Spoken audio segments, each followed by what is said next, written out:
नमस्कार साथियों, स्वागत है कि इस पाठशाला में। आज है 21 फरवरी 2026। हम यहाँ करंट अफेयर्स के इंपॉर्टेंट क्वेश्चन डिस्कस करेंगे, साथ ही समझेंगे उसके स्टैटिस्टिक्स फैक्ट्स भी। तो चलिए बिना समय बिताए शुरू करते हैं। उससे पहले आपको एक छोटी सी जानकारी दी जाए कि हम यहाँ क्या-क्या पढ़ने जा रहे हैं। मेन इंपॉर्टेंट मेरी परंपरा, मेरी विरासत एक इनिशिएटिव लॉन्च किया गया है, इसके बारे में समझेंगे। वाइब्रेंट विलेजेस प्रोग्राम के बारे में समझेंगे, साथ ही समझेंगे फैक्ट्स सिलिका के बारे में जो एआई समिट में अभी साइन हुआ है। इतना ही नहीं है आज की वीडियो में। आज की क्लास काफ़ी इंपॉर्टेंट है क्योंकि आज बहुत कुछ है अपने को करंट अफेयर्स में अपडेट पढ़ने के लिए, जानने के लिए और साथ में रिवीजन करने के लिए। तो वीडियो को लास्ट तक जरूर देखिएगा क्योंकि लास्ट में रिवीजन जो किया जा रहा है वो काफ़ी इंपॉर्टेंट है। चलिए पहला क्वेश्चन है कि मिजोरम अपना स्थापना दिवस कब मनाता है। जी हाँ, मिजोरम सेलिब्रेट करता है अपना स्टेटहुड डे, वो कौन से डेट को। चार ऑप्शन दिए गए हैं: 20 फरवरी, 21 फरवरी, 19 फरवरी, 23 फरवरी। इसका करेक्ट आंसर है 20 फरवरी। जी हाँ, 20 फरवरी को मिजोरम 23rd स्टेट्स बना था इंडिया का। 20 फरवरी 1987 को मिजोरम, जिसकी राजधानी आइजोल है, लोकसभा और राज्यसभा की सीट एक है। क्योंकि लोकसभा और राज्यसभा की सीट सिर्फ एक एक है, इसलिए वहाँ पे पॉलिटिकल इंपॉर्टेंस उसको उतना नहीं दिया जा रहा है। जी हाँ, ये कह सकते हैं कि मैं नहीं कह सकता, मैं नहीं कह रहा हूँ। ये वहाँ पे कुछ रिसेंट डेवलपमेंट हुए हैं, उसके बारे में आपको जान के हैरानी होगी और फिर आप रिलेट कर सकते हैं कि yes, that can be one of reason, political reason की वो इंसिडेंट्स आज़ादी के इतने सालों बाद अभी हुई है। क्या है इम्पोर्टेंट, वहाँ पे मिजोरम में रेलवे कनेक्टिविटी 13 सितंबर 2025 को पहुंची है। जी हाँ, फर्स्ट रेलवे लाइन 2025 में पहुंची है मिजोरम में।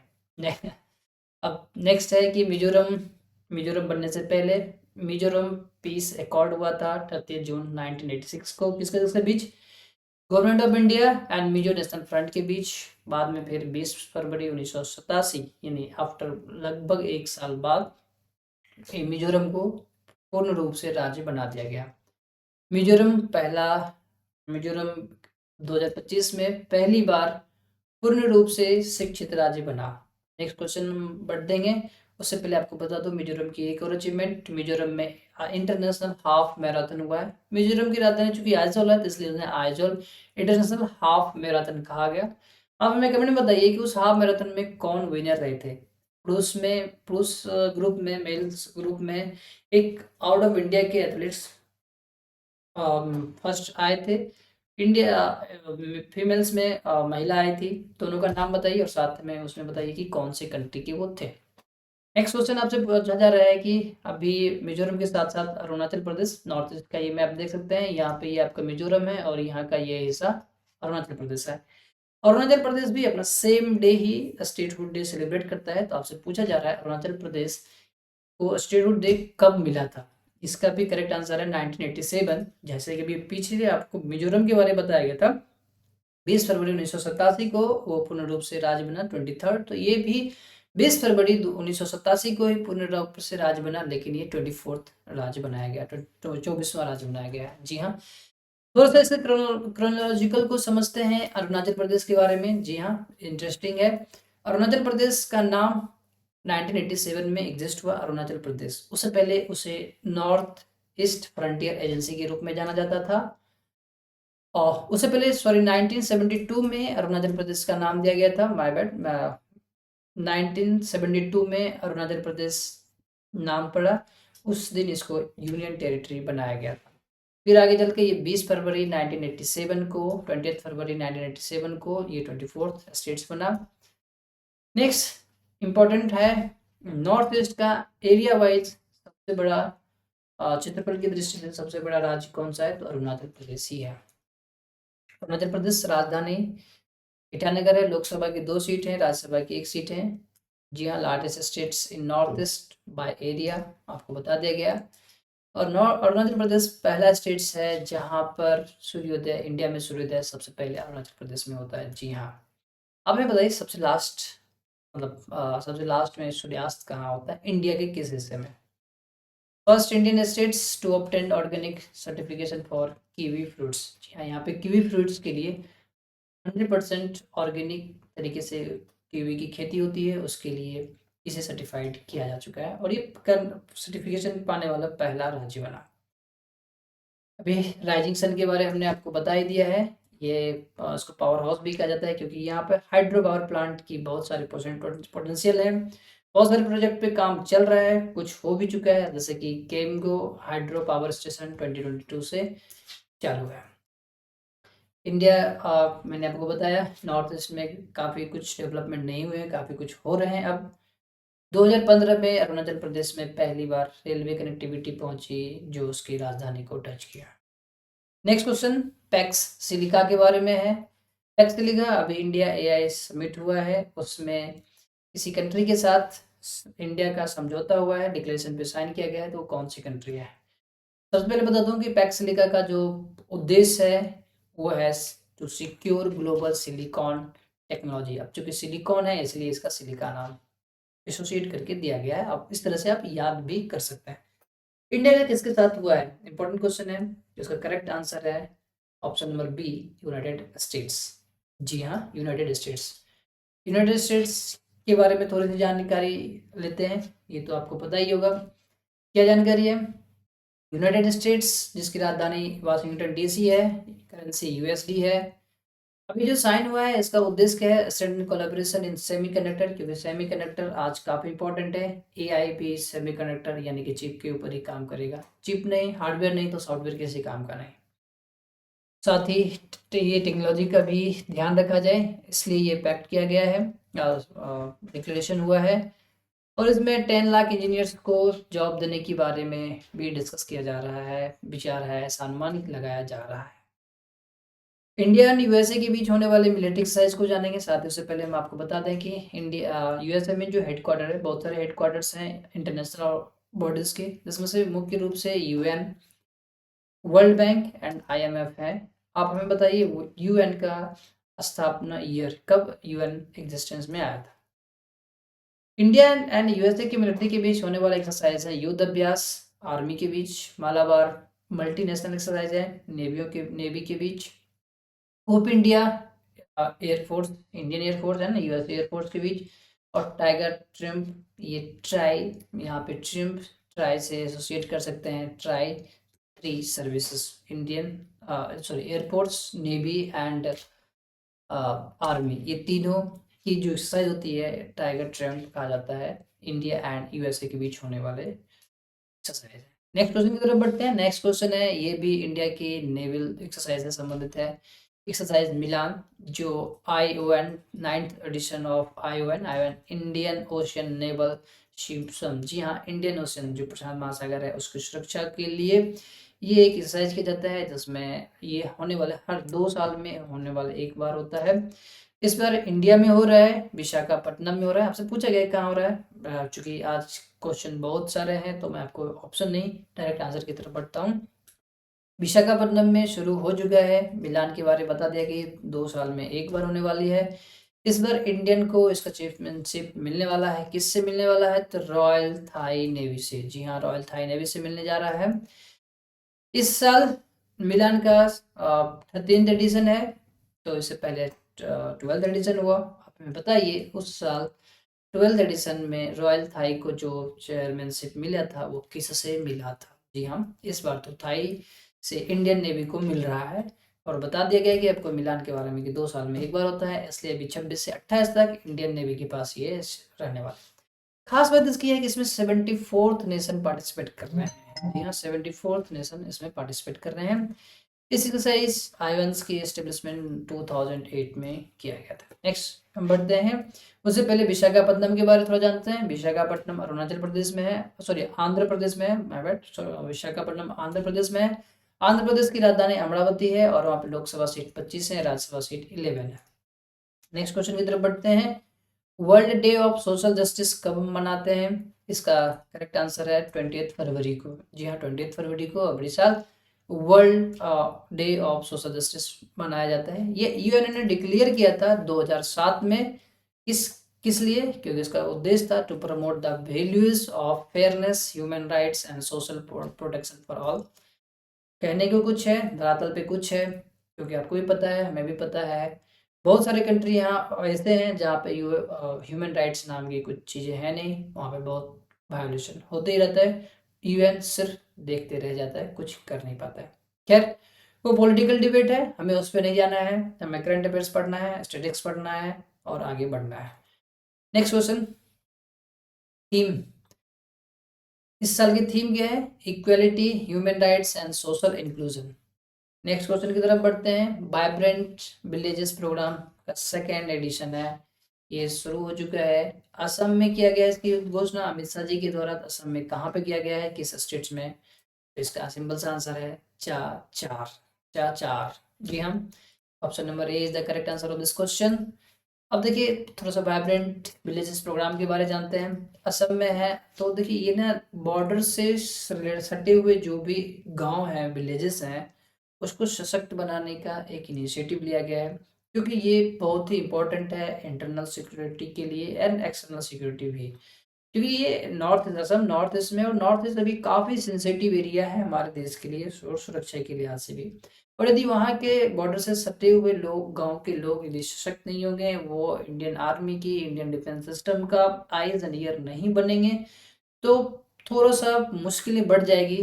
तो इसलिए उनको एक सशक्त बनाना, उनको वहाँ अपने आप में अच्छे करना, यही उद्देश्य है वाइब्रेंट विलेजेस प्रोग्राम का, जिसके तहत जिसमें 6,800 करोड़ रुपीस का खपत होने वाला है। उसका बजट एलोकेट हो चुका है। ये 28 से 29 तक खर्चा चलेगा, ये इनिशिएटिव चलेगा।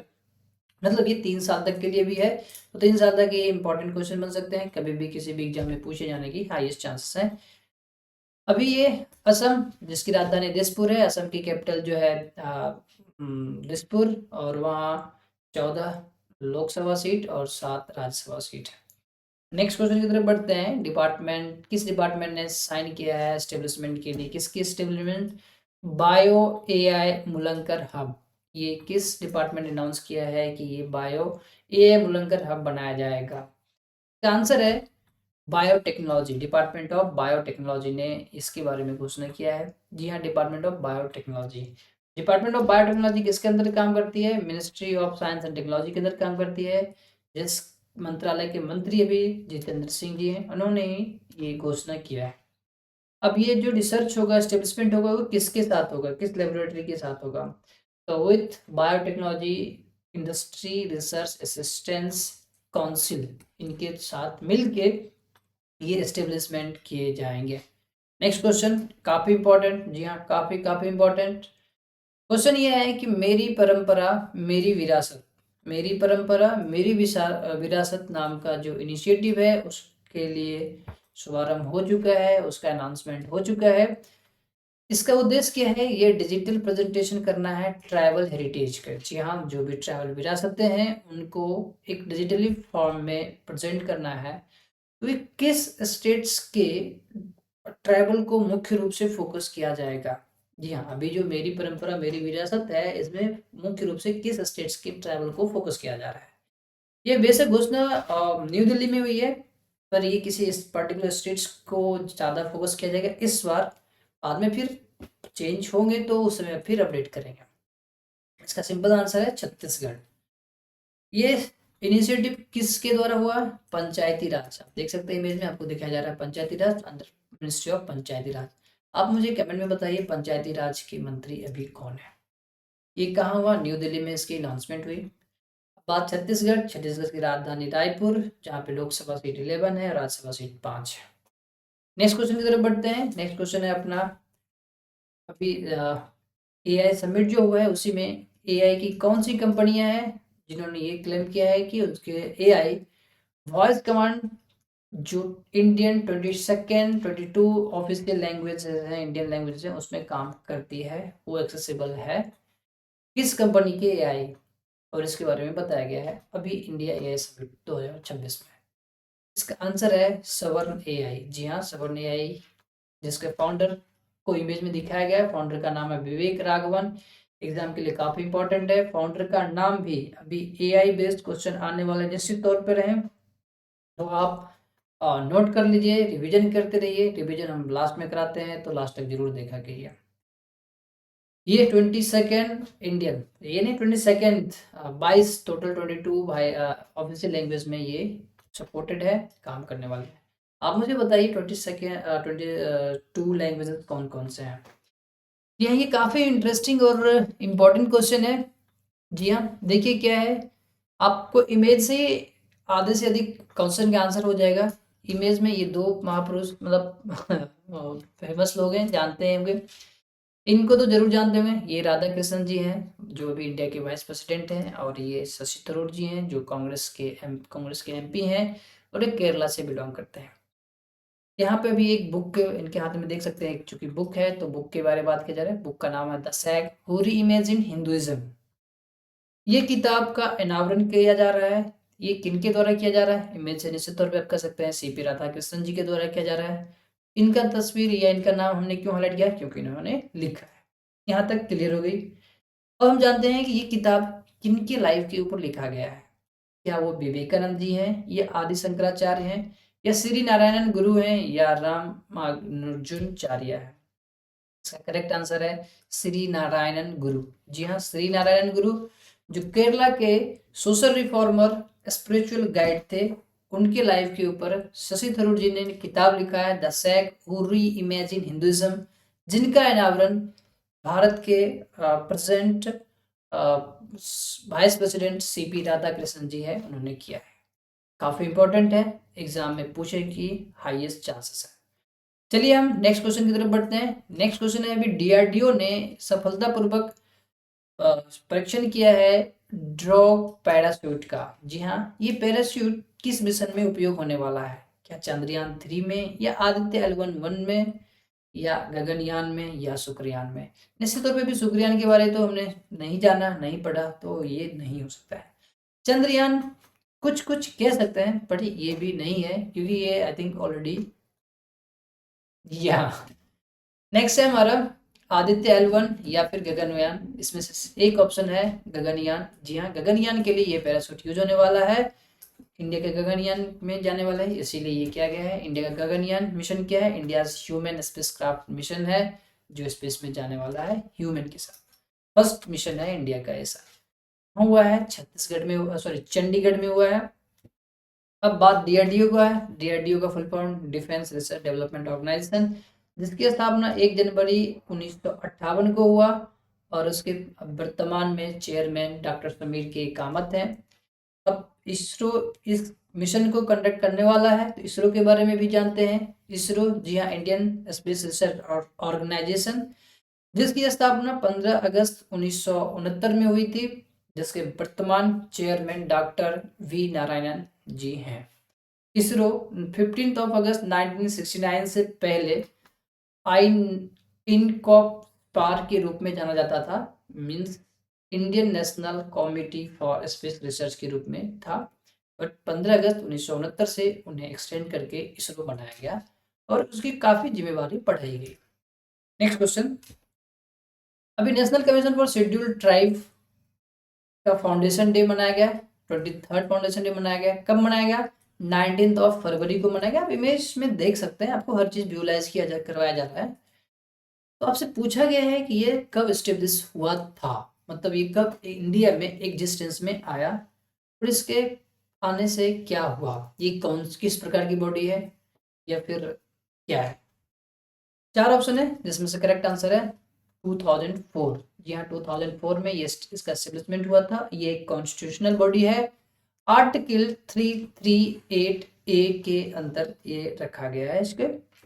जी हाँ, इम्पोर्टेंट के लिए, एग्जाम के लिए काफ़ी इंपॉर्टेंट है, ध्यान रखिए, स्टैटिस्टिक्स के रूप में पूछने की हाईएस्ट चांसेस है। नेक्स्ट क्वेश्चन की तरफ बढ़ते हैं।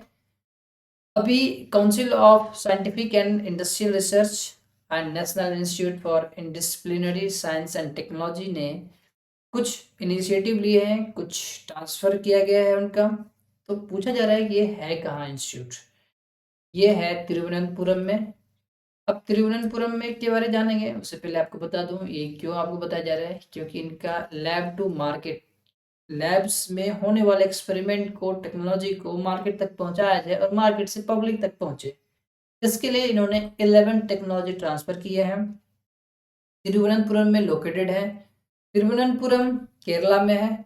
उससे पहले आपको बता दिया जाए कि ये जो CSIR NIIST है, उसके डायरेक्टर जनरल जो हैं CSIR के, वो डॉक्टर कैलाशवी हैं, जी हाँ, डॉक्टर एन कैलिस भी, ये काफ़ी इम्पोर्टेंट है, एग्ज़ाम में पूछे जाते हैं कि इस ऑर्गेनाइजेशन का, इस इंस्टीट्यूट का चेयरमैन कौन है, तो काफ़ी इम्पोर्टेंट है, ध्यान ज़रूर रखिए। केरला के बारे में भी जानते हैं, केरला जिसमें कैपिटल सॉरी लोकसभा 20 है एंड राज्यसभा 9 है। केरला को गॉड्स ऑन कंट्री भी कहा जाता है। जी हाँ, केरला को गॉड्स ऑन कंट्री।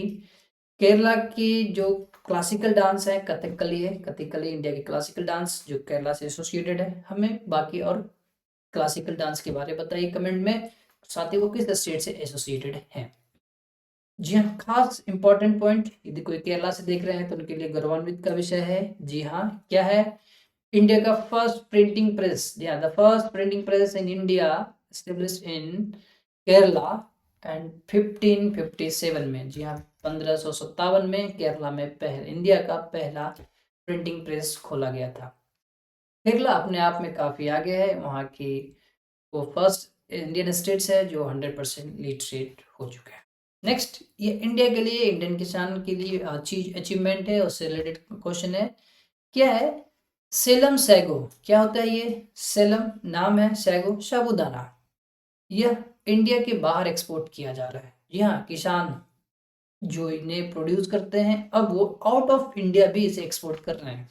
जी हाँ, अब इसको और भी दूसरी तरह से इंटरप्रेट कर सकते हैं कि इंडियन अब सिर्फ कर्मचारी या एम्प्लॉय को, इंजीनियर को ही एक्सपोर्ट नहीं, गुड्स को भी एक्सपोर्ट करने जा रहा है। तो आप बताइए कौन से स्टेट्स के किसान हैं जिनको ये अचीवमेंट मिला है? क्या केरला के हैं या आंध्र प्रदेश या तमिलनाडु या कर्नाटक? ध्यान देने वाली बात यहाँ ये है कि नॉर्थ ईस्ट से जो भी हैं वो साउथ के हैं। ऑप्शन भी आपको साउथ के दिए गए हैं, तो नॉर्थ के कोई किसान ये प्रोड्यूस नहीं कर रहे। इसके बहुत सारे रीजन होते हैं, हम अभी उस पर चर्चा नहीं कर रहे हैं, हम क्वेश्चन करंट अफेयर्स को फोकस कर रहे हैं। करेक्ट आंसर है तमिलनाडु। तमिलनाडु के किसानों को ये उपलब्धि हासिल हुई है। ये भाषा देख सकते हैं, जानते होंगे तो यहाँ से ही पता चल जाता है कि तमिलनाडु का। ये देख सकते हैं साबूदाना को लिखा जा रहा है, ये कनाडा एक्सपोर्ट होने जा रहा है, इन्हें जीआई टैग मिला हुआ है। जीआई टैग तमिलनाडु का है, इंपॉर्टेंट है, पूछने की हाईएस्ट चांसेस है। बात तमिलनाडु, जिसकी राजधानी चेन्नई, लोकसभा 39 और राज्यसभा में 18 सीट्स हैं। तमिलनाडु की जो इम्पोर्टेंट हिल्स हैं, नीलगिरीस एंड अन्नामलाई हिल्स हैं, काफ़ी इंपॉर्टेंट है। अन्नामलाई काफ़ी न्यूज़ में रहते हैं।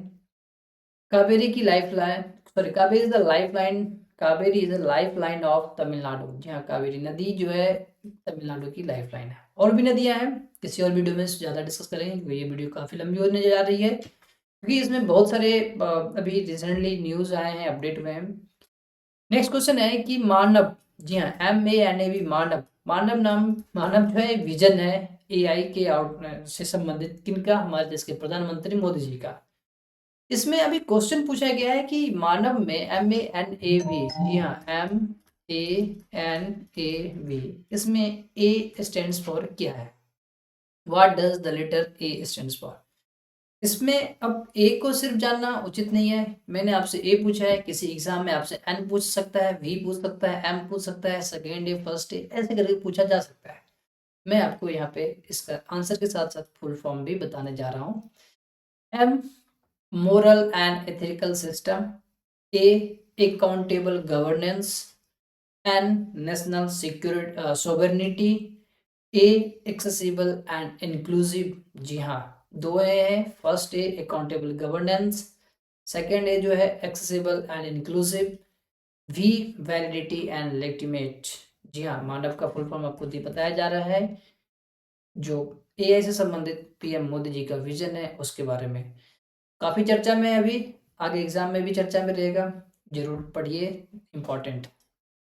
नेक्स्ट, अब हमारा रिवीजन की बारी।